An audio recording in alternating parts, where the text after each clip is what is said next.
Entonces, en este momento ya estamos grabando. Bueno, entonces tengo el gusto de darle la bienvenida a nuestro profesor Miguel Ángel Medina Hernández. Él es especialista en nutrición de la Universidad Autónoma de Tlaxcala, México, especialidad en gestión, educación y nutrición clínica, diplomado en nutrición geriátrica, miembro fundador del subcomité de nutrición del Comité Estatal Interinstitucional para la Formación de Recursos Humanos para la Salud de Tlaxcala, México. Hoy nos trae la conferencia titulada Fragilidad en el adulto mayor. Muchísimas gracias por haber aceptado la invitación y estamos ya con usted. Muchas gracias. Bueno, antes que nada, muchas gracias por la invitación. Nuevamente estoy ya desde hace algunos años ya participando con ustedes. La verdad que es un gusto poder tener este vínculo entre universidades y bueno, pues adelante. ¿Sí? Si no tienen algún inconveniente, iniciamos. Ustedes me dicen si cambia la diapositiva. Sí, ya cambió. ¿Sí? Ok. Entonces aquí su servidor, bueno, ya lo comentó la maestra Betty, su servidor trabaja en la Universidad Autónoma de Tlaxcala y para mí es un placer, un gusto poder participar con la Universidad de Quindío a través del grupo GRIEC. ¿Estoy correcto, maestra? Sí, señor, perfecto. Oh, ok, muchas gracias. Entonces vamos a dar inicio a la plática de fragilidad en el adulto mayor. Y bueno, considerando la fragilidad, es uno de los síndromes que en algún momento puede estar presentando una persona mayor, que en algún momento va a tener una pérdida de masa muscular o una pérdida fisiológica acompañada también por una poca o mala alimentación y por ende una mala nutrición. Y como consecuencia vamos a tener a una persona vulnerable, en los cuales tiende a generar una dependencia y morir de manera prematura. El que nosotros podamos realizar este tipo de intervenciones de manera oportuna, bueno, pues nos va a ayudar no únicamente desde el punto de vista personal, profesional, sino en la ayuda de un adulto mayor en los cuales ellos tienen mucha sabiduría en su ser y los cuales pueden llegar a transmitir esa madurez, esa sabiduría. Pero si nosotros no abundamos, no atribuimos a que ellos puedan tener una calidad de vida de manera adecuada u óptima, las consecuencias van a ser muy graves. En términos así muy frágiles, muy sencillos, este síndrome puede llevar a una discapacidad, una institucionalidad. Hoy, al hablar de institucionalidad, es decir, casas de asistencia, asilos, que en algún momento pueden estar presentando. A veces no son del todo, vamos a decirlo, tan como una realidad. No son la atención que en algún momento, pues sí, puede ser algo que en algún momento incluso nosotros como familiares no podamos estar haciendo. Pero sin embargo, a veces la institucionalización no es la más óptima. Y desde luego, cuando se tienen también ingresos hospitalarios por fracturas, por caídas, por complicaciones quirúrgicas, eso va diezmando gradualmente la calidad de vida. Y los costos de atención ligados a su atención, pues tienden a ser muy altos. Y lo vamos a ver en el transcurso de esta charla. Ahora, el envejecimiento es algo natural de todo ser vivo y no nada más estamos hablando del ser humano, sino también de algunas otras razas de animales en los cuales también tienden a envejecer. Pero en el caso del ser humano, a lo largo de la vida va adquiriendo algún tipo de situación que en algún momento puede llegar a perjudicar o favorecer esa salud. Y estamos hablando de que la manera en que nosotros nos podamos estar comportando a través de nuestros propios estilos de vida pues va a ser las consecuencias que en algún momento podamos estar viviendo hacia las últimas décadas de nuestra vida. Tendríamos que tomar en cuenta la infancia, la adolescencia, la edad adulta y, como les repetía, el estilo de vida en los cuales no estamos exentos de generar algunos riesgos, ya sea por accidentes o en algún momento a tener que adquirir alguna enfermedad de tipo metabólica que nos va a estar acompañando a lo largo de toda nuestra vida y sobre todo en las últimas etapas en las cuales va a estar, como vuelvo a repetir, diezmando la salud. Aquí voy a presentar esta tabla en la cual nos está hablando sobre la esperanza de vida y una vida saludable. En color gris está la esperanza de vida y en color rosita está la enfermedad. ¿Qué es lo que nosotros podemos encontrar hoy en el momento actual? Si bien es cierto que la medicina ha tenido un gran auge y la supervivencia de vida nos ha llevado a que podamos vivir más años, resulta que no es tan óptimo esos estilos de vida que en algún momento nosotros hemos adquirido a través de esta globalización que en algún momento se pudo haber estado presentando a través de todos estos años. ¿Y qué es lo que quiero dar a entender? Que por ahí alrededor de las personas que en algún momento puedan tener 50 años, pueden estar adquiriendo una enfermedad cuando la expectativa de vida es hasta los 75 u 80 años. ¿Qué quiero dar a entender? Que van a ser 30 años de complicaciones, de dolor, de sufrimiento, que en algún momento puede estar presentando una persona. ¿Cuál sería el objetivo de tener una vida saludable? El que nosotros podamos tener una mayor calidad de vida y un menor número de complicaciones a lo largo de nuestra vida. Pero incluso para poder ayudar o ahondar en este tenor, pues suena un poquitito difícil de poder entender que en algún momento para poder tener una buena calidad de vida, pues no tendríamos que tener tantas complicaciones. Eso tendríamos que entonces reducir los años de vida, que no es lo adecuado cuando la medicina ha abundado en tener que alargar nuestra vida, ¿no? Nuestros años de vida. ¿Pero a consecuencia de qué? De enfermedades, de complicaciones, de internamiento, de sufrimiento. ¿Mm? ¿Y cuál sería el peor escenario? Hoy ya lo estamos viviendo. Hoy los niños y los adultos estamos, por lo menos en nuestro país, México, tenemos los primeros lugares en obesidad infantil. ¿Y por qué traigo a colación esta parte del sobrepeso y la obesidad infantil? Pues resulta que a más temprana edad se van a empezar a presentar problemas de tipo metabólico como es diabetes mellitus, hipertensión arterial, tan solo por mencionar dos. Y de ahí toda esa cascada de complicaciones que en algún momento puede llegar a tener.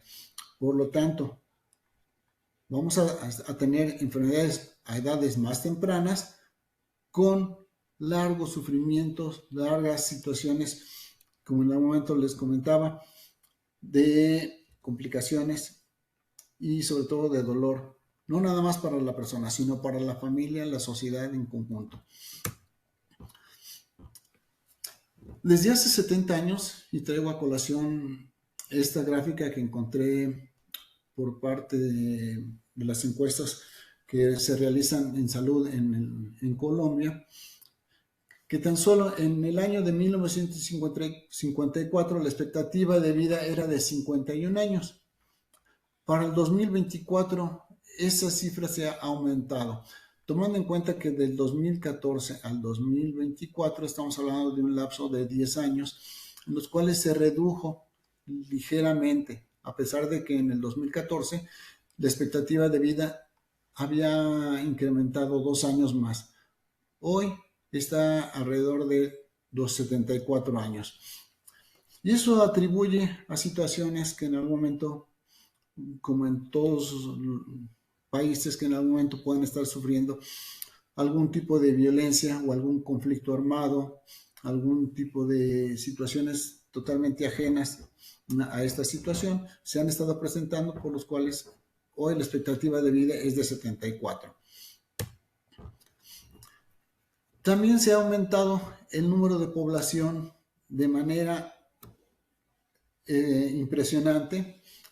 Y vean que en el año de 1954 Colombia contaba con una población de alrededor de 12.7 millones de personas. Actualmente está en 51.6 millones de personas, y de los cuales 51.2% son de mujeres y 48.8% son de varones. Es decir, hay 105 mujeres por cada 100 hombres.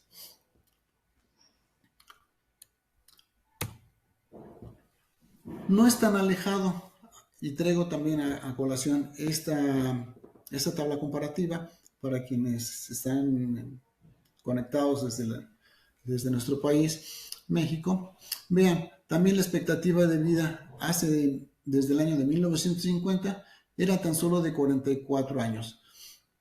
Si el momento lo trasladáramos a la época actual, yo creo que su servidor no estaría aquí con ustedes platicando qué es lo que está pasando. Y entre 1922 y 1956 la esperanza de vida aumentó a 55 años para los varones y 57.9 años para las mujeres. Aquí hay un fenómeno bastante curioso en los cuales es cuestión de mencionarse. Tenemos la influencia de la inmigración o migración. Hay mucha gente que se va a trabajar o intenta cruzar la frontera con Estados Unidos para ir a trabajar. Por lo tanto, a veces en ese transcurso suceden muchas situaciones catastróficas que en algún momento muchos de nuestros ciudadanos llegan a perder la vida.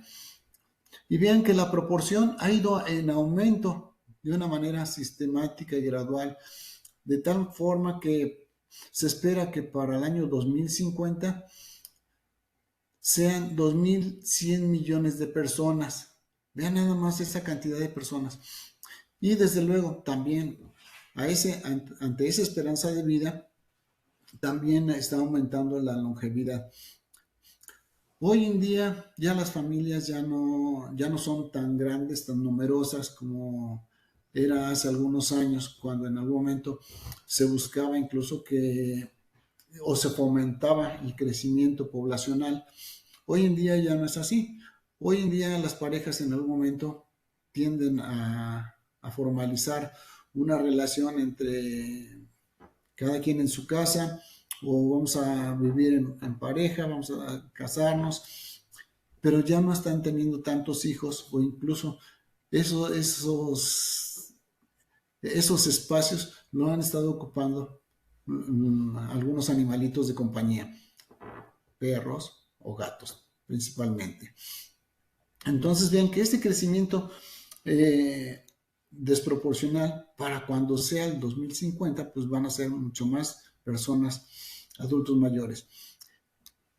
Hoy la oportunidad, y así lo he platicado en algún momento con mis alumnos, que hoy es una expectativa que ellos pueden tener respecto a la forma en que ellos van a poder insertarse a la vida laboral en un futuro.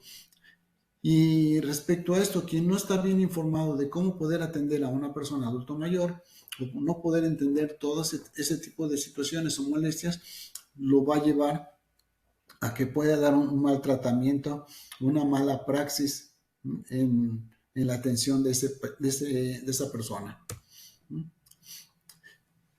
Nos encontramos ante una disyuntiva bastante grande, y hoy encontramos un concepto que a lo mejor pueda sonar un poquitito raro, de edadismo. Y ese edadismo, estamos hablando de que hay un mayor número de personas de mayor edad, y en los cuales tiene que ver directamente con discapacidad, con la etnia y con el género. Ya lo vimos en algún momento que hoy viven o tienen una mejor expectativa de vida las mujeres que los varones, por múltiples situaciones. Tendríamos que irnos a algunas, desde el punto de vista epidemiológico, cuáles son las principales enfermedades que están atacando tanto a los varones como a las mujeres y que les está costando la vida. Y sin embargo, en ese transcurso tenemos que prever esa situación de la salud física, la salud mental, el bienestar social, no nada más de la persona, sino en conjunto de su familia, la comunidad. El alto precio económico que están pagando las personas, sus familias, la sociedad y las instituciones de salud en la atención de estas personas.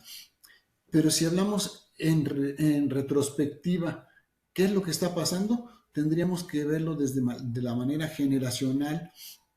¿Cuál ha sido el comportamiento? ¿Cuál ha sido su estilo de vida? Como en algún momento lo mencioné, que puede estar exacerbando ese tipo de situaciones a este tipo de personas, a este grupo de personas. Bien, aquí la pregunta es, ¿cómo medir la fragilidad? De una manera muy sencilla, tendríamos que incluso tener que estar visualizando cómo se está comportando o cómo está presentándose una persona. Si la persona es activa, si es robusta, si genera energía, si está motivado, entonces va a estar como el primer punto, que es estar en forma. Ahora, en el punto número 2, puede no tener enfermedad, pero sin presentar enfermedades crónicas, pero realiza menos actividad y el ejercicio lo realiza en forma ocasional. O presentar manejo adecuado, ya sea con problemas médicos controlados, pero que no realiza ninguna actividad, salvo en algún momento alguna caminata breve y que en algún momento esto le cause cierta molestia. Mucho tiene que ver el hecho de que tengamos que tomar en cuenta incluso hasta el calzado que nosotros estamos colocando para poder salir a caminar, las horas en las cuales salimos a caminar. No se trata de tener que exponernos a la intemperie desde horas muy tempranas, cuando tal vez la temperatura sea fría, o tener que salir al mediodía cuando la temperatura es extremadamente caliente. En el punto número 4, cuando no necesita ayuda de otras actividades, pero sí manifiestan que se sienten muy lentos, cansados durante el día. Y entonces ya empiezan a presentarse síntomas de una persona vulnerable. Y entre el punto número 4 y el punto número 5 hay una brecha tal vez un poquitito muy corta, en los cuales ya empieza a sentirse o a presentarse esa fragilidad de manera leve. La marcha es más lenta, necesita ayuda para las actividades de la vida diaria, progresivamente va teniendo dificultad para realizar solo actividades domésticas, incluso tener que ayudarse a través de alguna andadera. Cuando se habla de moderadamente frágil, es porque necesitan ayuda para realizar actividades fuera del domicilio y cuidado en el hogar. Entonces ya necesitan de una persona que les asista para poder ayudarles. Y en algún momento van a requerir ayuda para subir escaleras o incluso hasta para realizar el baño. Cuando son completamente frágiles o gravemente frágiles, son completamente dependientes de un cuidador. Y aquí me voy a detener un poquitito porque tendríamos que verlo en dos sentidos. La persona que en algún momento va a estar cuidando a esta persona también puede estar, sí puede estar presentando algún tipo de molestia, nada más tan solo por atender a la persona. Entonces, y para eso hay un síndrome que se llama síndrome del cuidador, o escala de Sarit, para poder determinar la molestia que pueda tener algún cuidador. Pero en este caso del paciente frágil, o el paciente adulto mayor, se encuentran en situaciones de alto riesgo de mortalidad durante los primeros 6 meses próximos. Cuando estén muy gravemente frágil, dependientes totalmente y ya están cerca del final de la vida. Difícilmente pueden ser recuperables, pero no quiere decir que en algún momento la atención no sea la mejor. Desde el punto de vista de la familia o del cuidador, pues tenemos que prodigarle la mayor paciencia y desde luego tratando de otorgarle una calidad de vida que lo pueda llevar a tener un desenlace menos tortuoso, como es los ingresos hospitalarios. Y una enfermedad terminal, como el punto número 9, tiene una poca expectativa de vida menor a 6 meses. Y estamos hablando de pacientes que en algún momento ya están postrados. Y aquí hay que tener mucho cuidado, porque si bien, como lo dije desde un principio, hay una pérdida de masa muscular de manera importante, el hecho de que ellos se encuentren ahorita postrados en cama lo llevan a presentar otro tipo de complicaciones como riesgos de úlceras por presión. Entonces hay que tener mucho cuidado en ese sentido. Voy a mostrar algunas escalas, sobre todo para poder determinar las actividades básicas de la vida diaria. Y en este síntesis de la escala de Bartel, nos va a estar dando algunos parámetros como el tener que comer, si lo hace de manera independiente, si necesita ayuda o es totalmente dependiente. Y aquí la calificación puede ser de 10, 5 o 0. El tener que lavarse o bañarse, si es de manera independiente o dependiente. Y aquí la calificación es de 5 o 0. El tener que vestirse, si lo hace de manera independiente, si necesita ayuda o es totalmente dependiente. Y la calificación es 10, 5 o 0. El arreglo personal, si lo hace de manera independiente o dependiente, y la calificación es 5 o 0. El tener que ir a defecar, puede ser que esté presentando, si sea continente, o se presente algún accidente ocasional, o esté presentando algún tipo de incontinencia. Y la calificación es 10, 5 o 0 para cada una de ellas.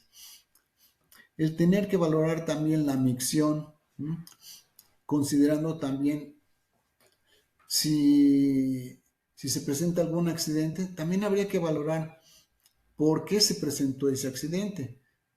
Si fue por incontinencia o fue en algún momento porque le quedaba lejos el sanitario. Y eso lo hace también de manera, si lo haces continente, puede haber accidente ocasional o puede haber incontinencia. El tener que ir al baño, si lo hace de manera independiente, necesita ayuda o dependiente, con una calificación de 10, 5 o 0. El trasladarse del sillón a la cama o del sillón a la mesa del comedor, si lo hace de manera independiente o necesita mínima ayuda o necesita gran ayuda o es totalmente dependiente, con una calificación de 15, 10, 5 o 0.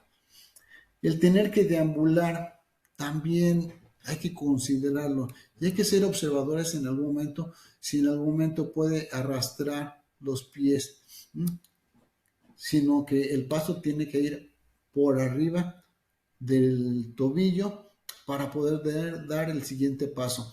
Y aquí es importante que observemos si la persona tiende a arrastrar los pies o necesita ayuda.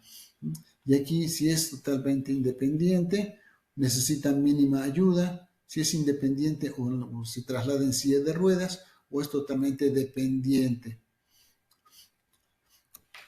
O en el caso de tener que subir y bajar escaleras, si lo hace de manera independiente, si necesita ayuda o es dependiente. Las calificaciones, aquí les muestro 10, 5 o 0. Y el riesgo de posibles valores del índice de Bartel está entre 0 y 100 con intervalos de 5 puntos. Entonces, ante una menor puntuación, más dependencia, y mayor puntuación será más independencia. Eso es por lo menos para estar midiendo las actividades básicas de la vida diaria. Tenemos Otra escala, la escala de Lawton y Brody, para valorar las actividades instrumentales de la vida diaria.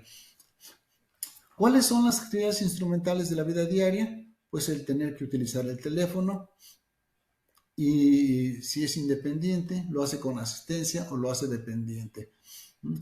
El tener que utilizar el transporte, si es capaz de conducir su propio auto o viajar solo en autobús o taxi. Y aquí está la calificación, en los cuales se le da un valor de 3. Si necesita asistencia, se le da una puntuación de 2. O si en algún momento es dependiente, se le da el valor de 1.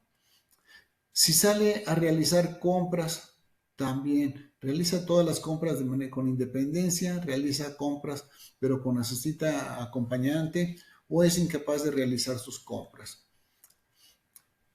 O tener que realizar la preparación de sus alimentos, el quehaceres del hogar, la meditación o el manejo del dinero. Aquí es importante porque en algún momento no faltará el vivo que le quiera madrugar su dinerito, sobre todo si cuenta con alguna prestación de tipo social, con alguna pensión, etcétera. Y este cuestionario tiene como objeto otorgarle el mejor servicio. Sus respuestas son confidenciales, por lo que los citamos amablemente contestar con veracidad todas las preguntas. Y aquí lo único que se hace es escribirle o tacharle con una X en el espacio donde están los paréntesis. Y aquí están las calificaciones. Tenemos la escala de Frail. Este es un cuestionario de 5 preguntas que tiene 5 dominios: la fatigabilidad, la resistencia, la deambulación, la comorbilidad y la pérdida de peso. En cuanto a la fatigabilidad, vamos a realizar una pregunta. ¿Qué parte del tiempo durante las últimas 4 semanas se sintió cansado? Todo el tiempo, parte del tiempo, la mayoría de veces o un poco del tiempo, y la calificación. De resistencia, ¿tiene alguna dificultad para subir 10 escalones sin descansar por usted mismo o sin algún tipo de ayuda? Si lo hace solo o lo hace acompañado. La deambulación, si lo hace por sí mismo o sin ayudas, o si tiene alguna dificultad para caminar varios cientos de metros. La comorbilidad, aquí este punto sí es clave, porque va a determinar para 11 enfermedades. Si se pregunta, ¿alguna vez un médico le dijo que usted tiene una de estas enfermedades? Hipertensión, diabetes, cáncer, enfermedad pulmonar crónica, ataque cardíaco, insuficiencia cardíaca, angina de pecho, asma, artritis, ictus o enfermedad renal. Esa es la pregunta que en algún momento se puede hacer, y entonces nosotros vamos a saber la comorbilidad que en algún momento puede llegar a tener. La pérdida de peso es importante. ¿Cuánto pesa con la ropa puesta pero sin zapatos? O el peso actual. ¿Cuánto pesaba con la ropa puesta? En algún momento lo puede hacer sin zapatos o con el mínimo de ropa, para poder observar en qué tiempo hubo una pérdida de peso de manera importante. Considerando que no nada más es la pérdida de peso, hay que considerar también la pérdida de masa muscular y la fuerza con la cual en algún momento va a estar realizando todo ese tipo de ejercicios para poder mantenerse en forma, como en algún momento lo presenté en uno de los dibujitos de los 9 puntos. Y tenemos esos criterios de fragilidad adaptados por el doctor Ensruth, en los cuales únicamente hacen si hay una pérdida igual o mayor de 5% en los últimos 3 años. Y la pregunta se hace si hace 3 años, el día de hoy, o cambio de peso, o qué porcentaje de pérdida de peso pudo haber tenido. Si presenta incapacidad para incorporarse 5 veces desde la sedestación, es decir, va a estar sentado y tiene que hacerlo por sí solo 5 veces, si en algún momento siente fatiga o no. Y aquí están las calificaciones. Si el puntaje es de 2 o 3 puntos totales, el paciente es frágil. Si el puntaje es 1, el paciente es prefrágil. Si el puntaje es 0, el paciente es robusto. En los cuales hoy tenemos que invitarle a nuestros adultos mayores a que por lo menos hagan un poco de ejercicio, ya sea levantando a lo mejor una botella con agua, haciendo flexiones con sus brazos, estirando los brazos, moviendo las piernas, etcétera. Pero no debemos dejar en cuenta la evaluación nutricional. En algún momento se ha manejado algún otro tipo de evaluación, pero hoy quiero traer a la mesa desde el punto de vista la evaluación antropométrica, bioquímica, clínica y dietética. En cuanto a la antropometría, tendríamos que tomar en cuenta el peso, la talla, el índice de masa corporal, considerando que el índice de masa corporal no es un referente de salud. La evaluación química, si en algún momento sus cifras de colesterol, triglicéridos, glucosa, ácido úrico, tendrían que tomarse en cuenta para la situación actual que vive el paciente.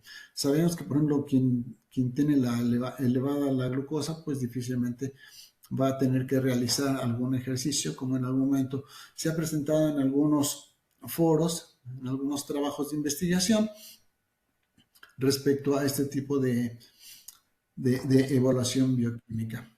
Desde el punto de vista de la evaluación clínica, ¿cuál es su sentir? ¿Qué es lo que presenta de manera actual? O desde cuándo empezó a sentir ese tipo de molestias. En cuanto a la evaluación dietética, tendríamos que valorar si es de tipo cualitativo o cuantitativo o ambas. ¿Por qué hablo de cualitativo y cuantitativo? Cuando se habla de cualitativo, es decir, que consuma alimentos de los diferentes grupos de alimentos y qué cantidad está consumiendo, si lo hace de manera ordenada o no. Y aquí, junto con Muchas esta gracias. evaluación, ¿perdón?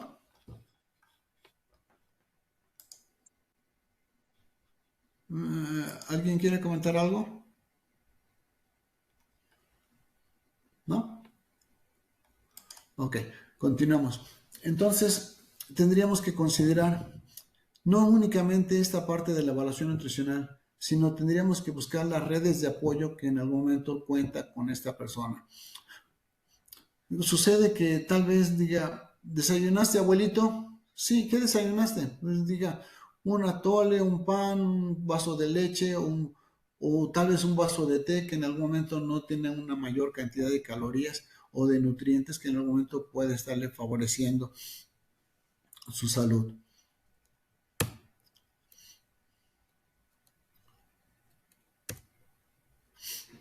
Respecto al examen físico, es importante que nosotros tomemos en cuenta qué es lo que está pasando.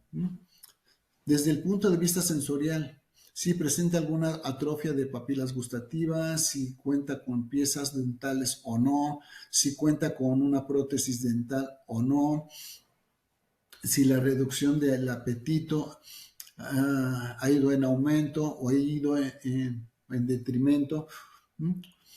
Y entonces aquí tenemos que evaluar la ingesta, evaluar la pérdida del apetito y en el caso del uso de esos sazonadores que en algún momento podemos utilizar.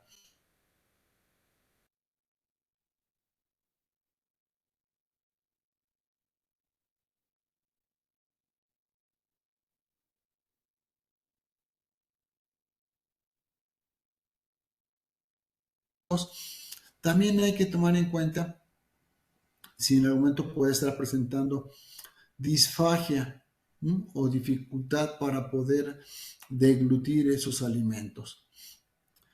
Respecto al esófago, considerar si en algún momento hay Perdón. acidez. Dígame. Ya no está presentando. Se le salió la presentación. ¿Desde dónde, maestra? Le acabo de perder. Perdón, ¿me regreso? No, ¿Desde dónde? póngale forma de presentación, es que no está en presentación. Ah, ok, a ver, permítame.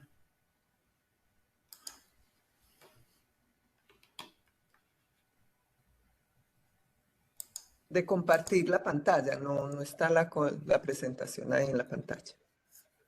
Eso, así. ¿Ya? Listo, perfecto. Muchas gracias. Desde dónde se No, perdió la ahí, en conexión? examen físico. Esa la Al estábamos examen viendo cuando físico. se perdió. Ok, entonces desde la valoración del esófago, habría que considerar si en algún momento está presentando acidez, ¿m? Considerando que en el momento el ácido clorhídrico contenido en el estómago vence el esfínter del esófago inferior y eso produce acidez hacia el esófago, los cuales tienen un pH cerca de los 2, cuando el pH del ácido clorhídrico es alrededor de 7. Entonces esto va a generarle una acidez hacia el esófago, produciéndole dolor. ¿Mm?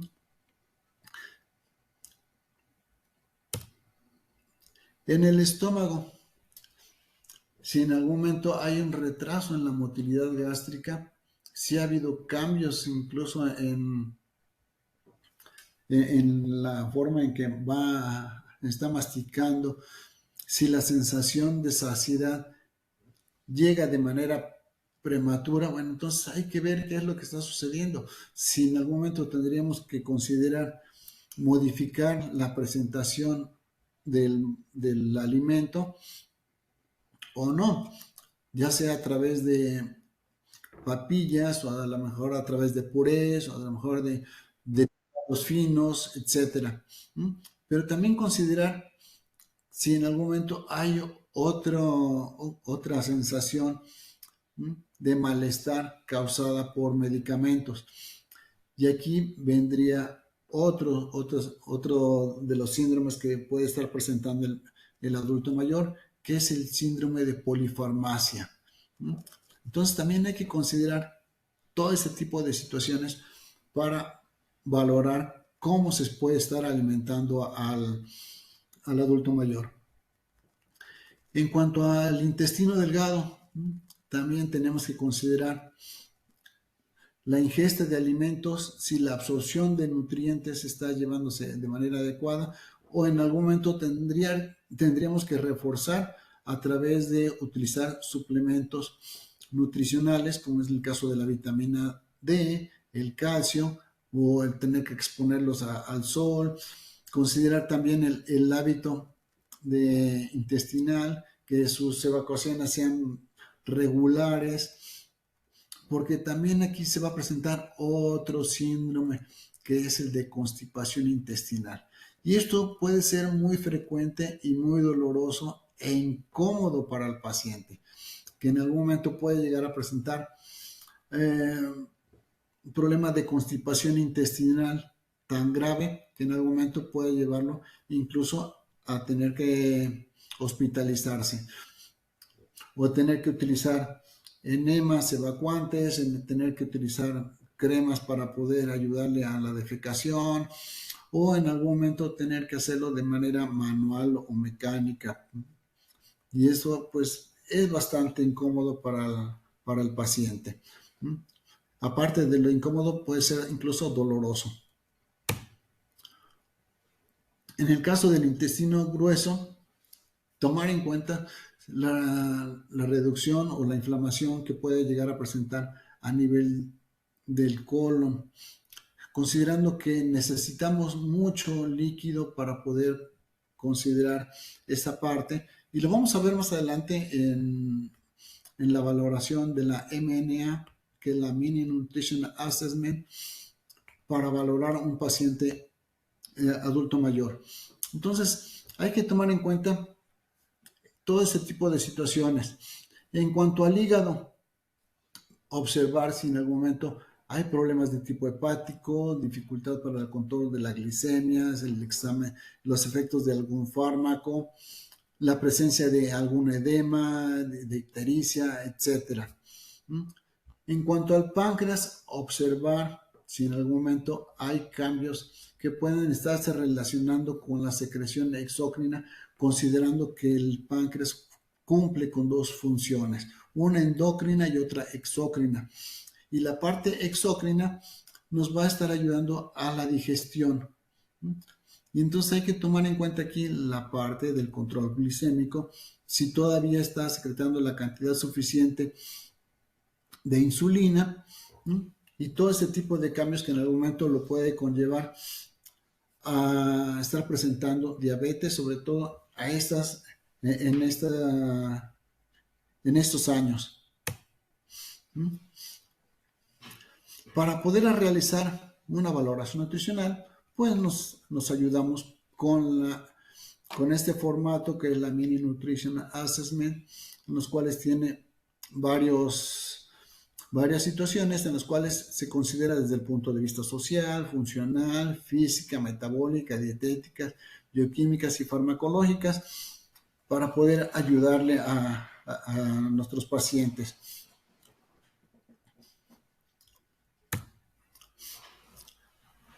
Ahora, desde el punto de vista de la geriatría, la evaluación de estos tipos de pacientes o de tipo de personas tiene que ser interdisciplinaria, abarcando el aspecto físico, emocional, psicológico, social, considerando redes de apoyo, detectar los obstáculos que en algún momento puede estar presentando, sobre todo al tener que deambular en casa, tratando de quitarle todos los obstáculos que pueda tener en su casa.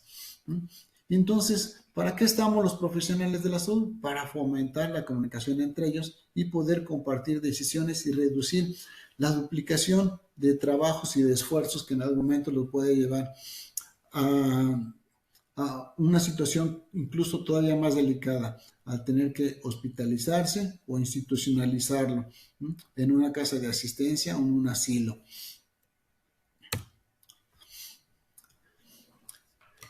Tenemos que hacer una evaluación de manera periódica, cosa que en algún momento las instituciones de salud a veces no se cuenta con el personaje adecuado para poder atender a estos pacientes, y sin embargo lo único que le hacemos es estar dando atención paliativa, y sin embargo todavía podemos hacer por ellos, sobre todo prevenir muchas situaciones que en algún momento pueden dar como consecuencia complicaciones a base de terapias que en algún momento podemos estar ayudando.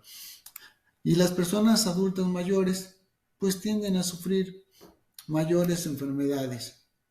Yo les comento a mis alumnos que en algún momento, al tener que cruzar la puerta del salón, nos vamos a encontrar con múltiples situaciones tan solo en una sola persona, porque la persona puede tener carencia de piezas dentales, puede tener enfermedad de diabetes, puede tener problemas o dificultad para la marcha, puede tener una discapacidad auditiva, y todo pareciera que se le junta en una sola persona.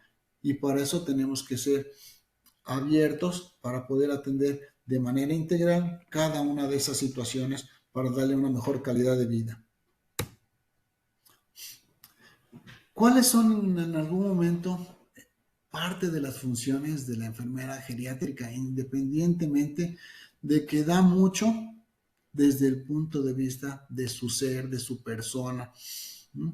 El tener que promover el autocuidado y la autonomía, detectar problemas de salud y signos vitales, elaborar y presentar y acompañar en la alimentación, ayudar en la movilización, arreglar y hacer seguro el entorno en el cual él se puede estar manejando, administrar medicamentos, proporcionar información sobre el dolor, malestar, posibles resultados de la duración del tratamiento, etcétera. Colaborar con el paciente y sus familiares es una situación fundamental para planear estrategias de tratamiento y de prevención. Favorecer y fomentar la autonomía a través de la aceptación de los cambios relacionados con su propiedad. Proteger y cuidar sobre todo la intimidad de los adultos mayores, defendiendo activamente su dignidad y privacidad. Y proporcionar cuidados que garanticen una muerte digna. Yo creo que lo merecen porque así resulta la ley de la vida. En algún momento tenemos que caminar y mejor, qué mejor punto que podamos darle la mejor atención a estos pacientes, pero sobre todo en este caso motivando a nuestros alumnos a que ellos van a ser el futuro que ya es hoy para poder atender a los adultos mayores. Si puedes curar, cura. Si no puedes curar, alivia. Si no puedes aliviar, consuela. Y si no puedes consolar, acompaña. Pues muchas gracias. No sé si en algún momento hay algo pendiente. Con todo gusto, maestra. Muchísimas gracias por esa conferencia tan buena y con ese tema pues que está en auge en estos momentos. No sé, por aportar tantos conocimientos nos están diciendo. No sé si haya preguntas. Buenas tardes, me gustó mucho la exposición. Espéreme un tris que me brincó. Bueno, dice, buenas tardes, me gustó mucho la exposición, fue muy interesante. Mi pregunta es, ¿cuáles son los principales factores de riesgo asociados al desarrollo de la fragilidad en el adulto mayor y qué estrategias de intervención temprana han demostrado ser más efectivas para prevenir su progresión? Ok, muchas gracias por la pregunta. De manera preventiva, pues tener que tener estilos de vida saludables, primeramente. No alcohol, no cigarro, realizar ejercicio, principalmente alimentarnos de manera adecuada, tratando de evitar alimentos irritantes. Hoy en día, les comentaba, ante esa globalización, tenemos a nuestro alcance comidas ricas en grasa, y entonces tenemos que poder alimentarnos y a la vez tener que nutrirnos. La alimentación, he comentado en varios foros, la alimentación es voluntaria, la nutrición es involuntaria. Y si comemos alimentos poco nutritivos, pues esos pocos nutrientes que en algún momento podemos consumir, pues también se van a absorber. ¿Qué es lo que podemos hacer? Pues fomentar el ejercicio. Tomemos en cuenta que la sarcopenia es la parte de la pérdida de masa muscular y de la fuerza del músculo para poder fomentar esa fuerza. Entonces, son esas situaciones que en algún momento tenemos que atender, sobre todo para prevenir. Muchísimas gracias por esa respuesta. Nos pregunta Carlota. Cordial saludo, maestro. Me encantó el abordaje de su ponencia. Fue muy completo. Por favor, ¿podría responder a la siguiente inquietud que me surgió? ¿Qué transformaciones se requieren en los modelos de atención actuales para que el abordaje de la fragilidad en el adulto mayor sea más integral e interdisciplinario con liderazgo enfermero? Hoy en día en nuestro país ya se está fomentando esa parte de otorgar cursos, incluso de especialización en enfermería geriátrica. Y desde luego que tener que contar con todo un equipo de geriatría, desde el geriatra, el nutriólogo especialista, el fisioterapeuta, la enfermera, trabajo social, o sea, es todo un equipo que en algún momento tiene que colaborar para poder incluso poder ayudarle a generar redes de apoyo para esa persona. ¿Sí? No sé si alcancé o me faltó algo. Bueno, muy bien. No, le voy a hacer otra pregunta. Espéreme. Laura Herrera nos pregunta, si en México ofrecen ayuda psicológica a los adultos mayores con el síndrome de fragilidad para generar una mayor aceptación de las nuevas condiciones y tratar de llevar una vida digna. Sí se puede hacer o sí lo han llevado a cabo, pero hay que acercarse a las instituciones. No hay un personaje que en algún momento salga a la comunidad para poder decir, voy a ayudar de manera altruista a esta comunidad para poder ayudar a los adultos mayores. Aquí en nuestro país hay una situación con respecto al sistema de salud. Quienes en algún momento no hay quien no cuenta con la asistencia, bueno, pues difícilmente incluso van a sus consultas para control de tipo metabólico, pues mucho menos lo van a hacer para poder tener esa ayuda psicológica. ¿No? Entonces, sí, el paciente en algún momento tiene que acudir a esas instancias. Muchas gracias. Por acá hay más preguntitas. Esteban Castaño nos dice, primero agradecer por compartir tan importante tema, teniendo en cuenta el papel de enfermería en nuestro liderazgo, pero no dejando atrás el papel que juega la gerontología. ¿Cómo se podría aliar las dos disciplinas en pro del bienestar del adulto mayor y evitar que la fragilidad del adulto mayor tenga tantas repercusiones en la salud y el bienestar de ellos? Aquí tiene que ser nuevamente desde el punto de vista integral, ¿no? De la, no voy a hablar de del sector, sino tan solo del grupo de especialistas que en algún momento tienen esa función de poder atender al paciente geriátrico. Y vuelvo a repetir, tiene que ser exclusivamente profesionales de la salud dedicados a ello, porque necesitan cuidados especiales para poder atenderles. No es lo mismo en algún momento que se haga una situación de tipo paliativo, viene por una curación, se le da la bendita, se le pone la pomadita, el apapacho y no lo volvemos a ver. Entonces tiene que regresar para poder seguir ese tratamiento. Y aquí estamos hablando de todo un equipo de profesionales de la salud. Claro, eso debe ser interdisciplinario para poderle brindar todo el cuidado. Dora Puerta nos dice, buenas tardes, ¿qué podemos hacer con los ancianos que están en los hogares geriátricos y sus familias no los visitan y cada día que pasan están frágiles en su alimentación y estado emocional? Por más abordajes de complementarles con actividades dinámicas y movilidad, ellos no mejoran. Eso es cierto. Aquí hay una situación, híjole, que cala, porque es como poner una situación bastante delicada. Aquí hay dos situaciones. La parte sentimental que pueda estar presentando en la persona y el alejamiento por parte de la familia. Hay casos en los cuales el familiar lleva al adulto mayor a la institución o al hospital y lo deja y vive en completo abandono. Entonces esa es una realidad que, que si bien es cierto no se presenta en la mayoría de los casos, no quiere decir que no exista o que queramos tapar el sol con un dedo cuando no es así.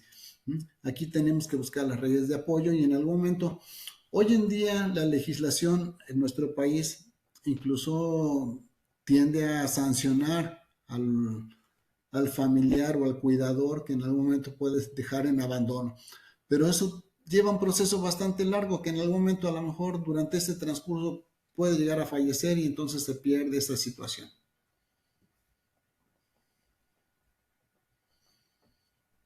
Sí, tiene toda la razón. Es un problema de nunca acabar.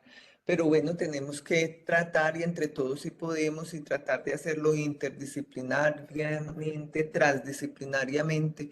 Eso es cierto. Muchísimas gracias por esa conferencia tan especial del día de hoy. Muchas gracias a todos por haber estado y por habernos escuchado. Los esperamos en la próxima conferencia que como saben es el 13 de mayo de 5 a 6 de la tarde y se llama La Educación Inclusiva con el doctor Aldo Ocampo González.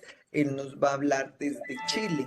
Entonces los esperamos a todos. Muchísimas gracias a ustedes por estar. En el chat también les dejaron muchas felicitaciones por esa conferencia. Solo le leí las preguntas y muchas gracias por siempre aceptarnos estas invitaciones. Y hasta Desde pronto. luego que sí. Un fuerte abrazo desde México. Muchos saludos. Muchas gracias. Hasta luego a todos. Muy Hasta amables. luego.